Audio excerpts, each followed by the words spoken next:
Ayan guys, pasyal muna tayo sa ating garden at tingnan yung mga other plants na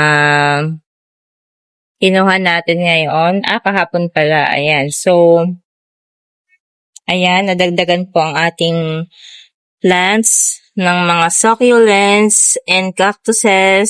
Ayan.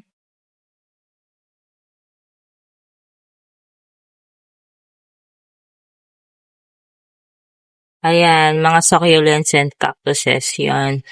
So, nadagdagan po yan sa ating garden. Ayan. So, sa mga gustong umorder, yan, 100 pesos lang po ang ating mga succulents and cactus. Yan.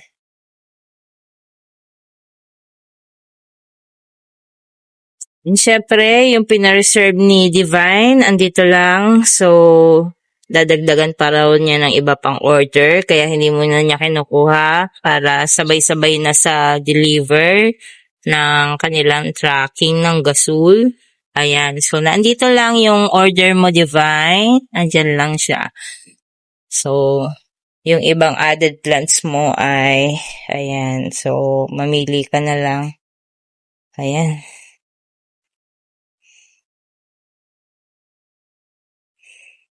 Tuloy-tuloy po ang propagation natin hanggang likod ng bahay. Ando sa backyard yung iba nating plants. So, ayan. Kaya hindi tayo mauubusan ng mga variety kasi andito lang yung ating mga mother plants. Andito lang sa ating garden at ating laging pinopropal. Ayan. So, meron na tayong malapit na anak nito, andun lang sa may piggery, sa nursery area. At saka ito. Ayan, ang ating orange sumbat. Ang ganda ng ating orange sumbat. Napaka-colorful ng ating orange sumbat. Ayan, ang ating harlequin. Super ganda ng ating harlequin. Big leaves talaga sila, no? Ayan. At syempre, ang ating suksum. Ayan, red suksum. Super ganda nito, lalo na pag malaki na kasi hindi pa siya ayan.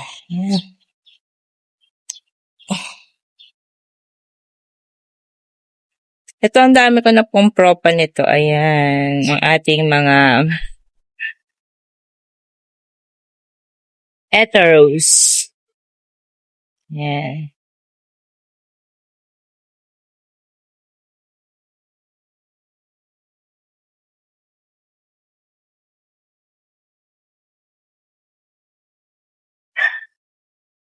Iisa yung ating orchids, malapit na mag-flower. Ayan, andun. Malapit na siya mag-flower ang ating orchids. Ang laki-laki na ng ating silver. Ayan, ang ating silver. Philodendron. Silver sword, philodendron. Ayan, dami na lang yung leaves, oh. So, gagawin ko tong mother plant. Pero marami naman akong propa doon sa nursery area. Ayan, so, pinaparami natin para sa mga naghahanap lagi ng budget price. Kailangan lagi tayong may available na mga anak.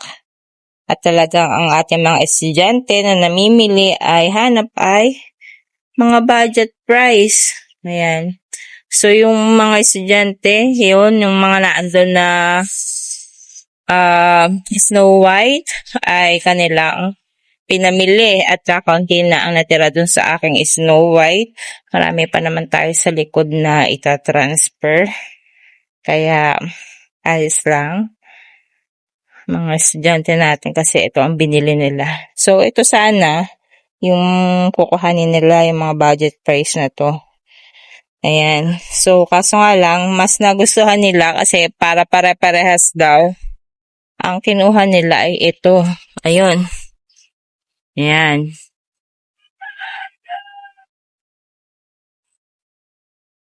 Ayan. Ang dami nilang kinuhang ganyan. So, yan na lang yung natira. Pero meron pa naman sa likod if ever nababalik sila para sa kaklase nila. Ayan, may available pa. Pag nasa id na yan, sobrang liliit na yung natitira na naando sa likod. Kaya, unahan na lang sila. Kaka-classic kung ano ang kanilang balak. Ayan. So, mga student po yun na college yung kumuha. Tapos, transfer ko yung mga andon. Tinanggal ko yung mga nandun na plants kasi sobrang init. So, hindi ko siya nalagyan ng sunshade net kasi nga hindi ko alam kung saan pole ilalagay. Kaya yung sunshade net, dito ko na lang nilagay.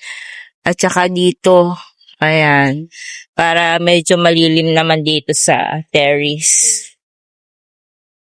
Ayan. So, dito sa terrace, para malilom kahit tanghali kasi dito na pasok yung araw eh. Kaya, ang problem dito ay pag walang sunshade net, ayan. So, masyadong mainit kaya nilagyan na rin natin. Ayan. Sa ating mga,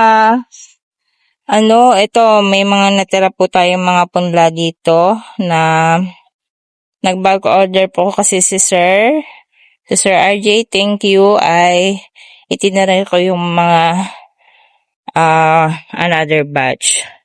At inuna ko yung first batch para sa kanya dahil yun ang medyo malalaki na. At ito, meron tayo dito mga patola seedlings. 6 pesos lang po yan, guys.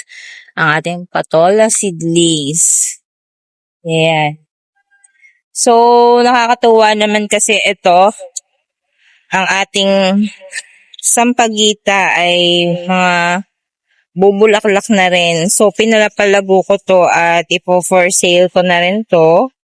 Ayan. So, pag ito ay lumago na kasi marami po siyang estimate na malaki ang ilalas niya. Kaya ito ay ibebenta natin ng 250 itong sampagita. Ayan, no? Nagkakaroon siya ng mga bulaklak. Ayan. So, later on, ipopost ko yan para sa ating for sale. Ang sampagita. At, ito yung kahapon. Ayan, no? Ang ganda na iginanda niya. Ayan. So, nag-bloom na talaga ang ating rose. Ang ganda.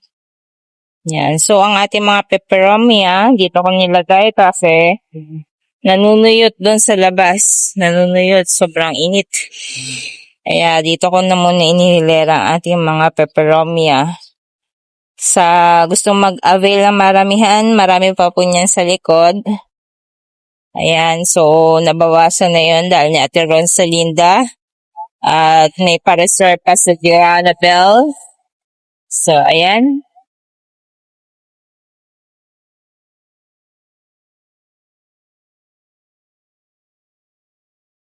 Marami pa po tayong mga halaman na nandun sa Ay, kumusta naman ang aking mga eggplant? Super lalaki. Super lalaki na siya. Ayan. Sobrang lalaki na. Ang galing. Ay, nako. Ito talaga, inaabang ako talaga na magkaroon na ako ng binhi. Ayan. So, ang lasa po nito, mushroom daw. Mas masarap dun sa violet. Ayan. Mas masarap daw siya dun sa violet. So, ayun na. Super lalaki na. Laki mga eggplant. Ang lasa daw po niya ay manamis-namis. Parang mushroom ang lasa niyan. Ayan. Unlike dun sa violet, medyo bawas pait daw po siya. Ayan. Pero, syempre, hindi sanay ang tao dahil sa color. Mas nauso kasi ang violet at green. Pero yan, palalamihin ko yan.